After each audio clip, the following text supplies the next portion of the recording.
Here's a prayer you can use when facing problems. A prayer for strength and guidance. Heavenly Father, in this time of difficulty and uncertainty, I come before you seeking your strength and guidance. Life's challenges feel overwhelming, and I find myself struggling to see a way forward.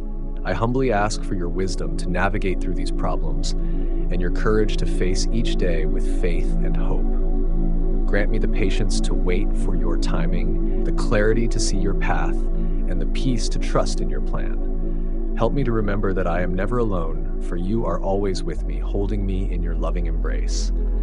May your grace sustain me and your love fill my heart with the assurance that all things work together for good to those who love you.